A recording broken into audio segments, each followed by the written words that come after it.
സങ്കീർത്തനം 97. പ്രപഞ്ചനാഥനായ കർത്താവ്. കർത്താവ് വാഴുന്നു, ഭൂമി സന്തോഷിക്കട്ടെ, ദീപസമൂഹങ്ങൾ ആനന്ദിക്കട്ടെ.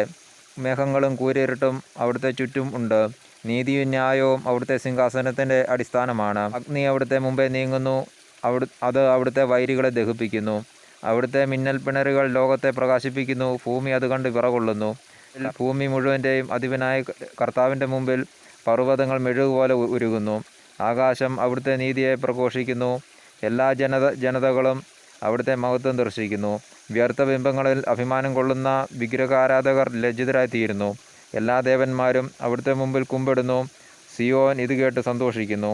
യൂദായുടെ പുത്രിമാർ ആഹ്ലാദിക്കുന്നു. ദൈവമേ, അവിടുത്തെ ന്യായവിധിയിൽ അവർ ആനന്ദിക്കുന്നു. കർത്താവെ, അങ്ങ് ഭൂമി മുഴുവൻ്റെയും അധിപനാണ്.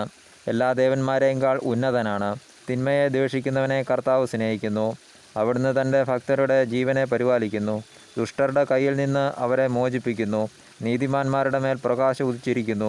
പരമാർത്ഥ ഹൃദയർക്ക് സന്തോഷം ഉദിച്ചിരിക്കുന്നു. നീതിമാന്മാരെ കർത്താവിൽ ആനന്ദിക്കുവിൻ.